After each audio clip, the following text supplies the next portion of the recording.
महाभारत काल में युद्ध कला में सिर्फ मल युद्ध ही नहीं होता था, बल्कि सभी तरह के शस्त्रों को चलाना भी सिखाया जाता था। इसमें खास रूप से तीरंदाजी पर जोर दिया जाता था। कर्ण जानता था कि परशुराम सिर्फ ब्राह्मणों को अपने शिष्य के रूप में स्वीकार करेंगे। सीखने की चाहत में उसने एक नकली जनेऊ धारण किया और एक ब्राह्मण के रूप में परशुराम के पास चला गया। परशुराम ने उसे अपना शिष्य बना लिया और वो सब कुछ सिखा दिया जो वे जानते थे। कर्ण बहुत जल्दी सीख गया। किसी भी अन्य शिष्य में उस तरह का स्वाभाविक गुण और क्षमता नहीं थी।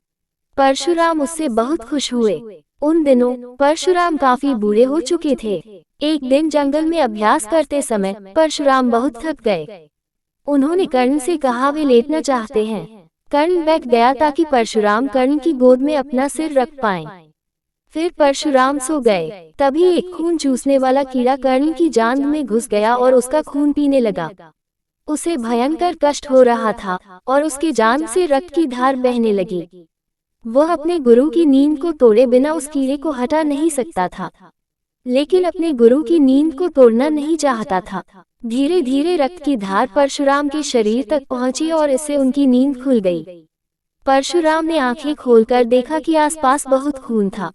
परशुराम बोले, ये किसका खून है? कर्ण ने बताया, यह मेरा खून है। फिर परशुराम ने कर्ण की जांघ पर खुला घाव देखा। खून पीने वाला कीड़ा कर्ण की मांसपेशी में गहरा प्रवेश कर चुका था। फिर भी वह बिना हिले डुले वहीं बैठा था। परशुराम ने उसकी ओर देखकर बोले, तुम ब्राह्मण नहीं हो सकते। अगर तुम ब्राह्मण होते तो एक मच्छर के काटने पर भी तुम चिल्लाने लगते। इतना दर्द सहकर भी स्थिर बैठे रहना, ऐसा तो कोई क्षत्रिय ही कर सकता है।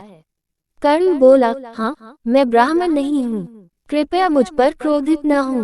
परशुराम अत्यधिक क्रोध से भर गए। वे बोले, तुमको क्या लगता है तुम एक झूठा जनेऊ पहनकर यहाँ आ सकते हो और मुझे धोखा देकर सारी विद्या सीख सकते हो?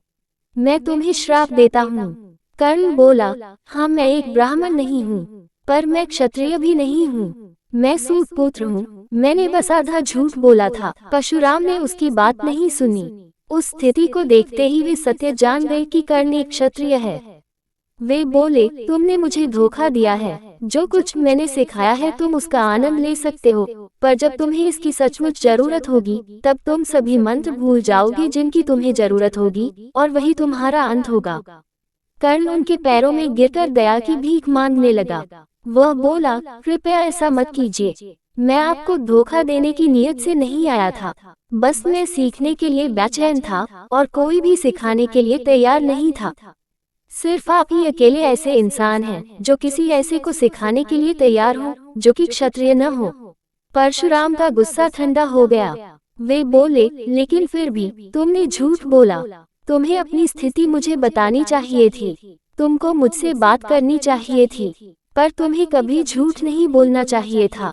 मैं श्राप वापस नहीं ले सकता, पर मैं देख सकता हूँ कि तुम्हारी महत्वाकांक्षा राजपाट पाने या शक्तिशाली होने की नहीं है। तुम सिर्फ यश चाहते हो और तुम्हें यश मिलेगा।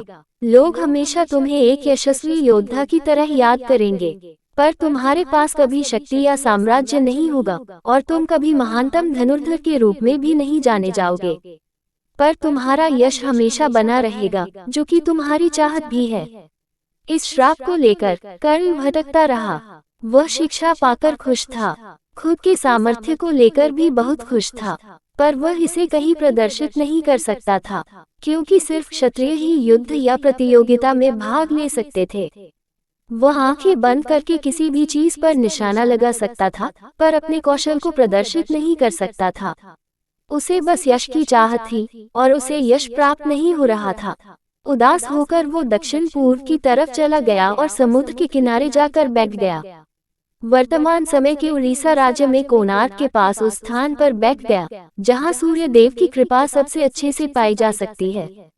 शायद कर्ण की याद में ही कोणार्क का सूर्य मंदिर बनाया गया। वह तपस्या करने लगा और कई दिनों तक ध्यान में बैठा रहा। खाने के लिए कुछ नहीं था, पर वह बैठकर ध्यान करता रहा। जब उसे बहुत भूख लगी तो उसने कुछ केकड़े पकड़कर खा लिए। इससे उसे पोषण तो मिला, पर उसकी भूख और बढ़ गई। कुछ हफ्ते साधना करने के बाद उसकी भूख बहुत ज्यादा बढ़ गई। इस स्थिति में उसने झाड़ियों में एक जानवर देखा। उसे लगा कि वह एक हिरन होगा। उसने अपना तीर और धनुष निकाला और आंखें बंद करके तीर चला दिया। उसे तीर के निशाने पर लगने की आवाज सुनाई दी। वह मांस से अपनी भूख को शांत करने की कल्पना करने लगा, पर झाड़ियों में जाने के बाद उसे पता चला कि वह तो एक गाय थी। वह भयभीत हो उठा। आर्य गोहत्या को सबसे बुरा कर्म मानते थे। डरते हुए उसने गाय की ओर देखा और गाय ने उसकी ओर कोमल नेत्रों से देखा और फिर हमेशा के लिए अपनी आंखें बंद कर लीं। वह व्याकुल हो उठा। उसे समझ नहीं आ रहा था कि क्या करे। तभी एक ब्राह्मण आया और मृत गाय को देखकर विलाप करने लगा। ब्राह्मण बोला, तुमने मेरी गाय को मार डाला, मैं तुम्हें श्राप दूंगा। तुम एक योद्धा लगते हो, इसलिए मैं तुम्हें श्राप देता हूँ कि रणभूमि में जब तुम बहुत मुश्किल स्थिति में होगे, तब तुम्हारा रथ इतना गहरा धंस जाएगा कि तुम उसे बाहर नहीं निकाल पाओगे, और तुम तब मारे जाओगे जब तुम असहाय होगे, ठीक वैसे जैसे तुमने इस असहाय गाय को मार डाला। कर्ण उसके पैरों में गिरकर बोला, कृपया क्षमा करें, मैं बहुत भूखा था, मुझे पता नहीं था कि वह एक गाय है। अगर आप चाहें तो मैं आपको 100 गायें इसके बदले में दे सकता हूँ।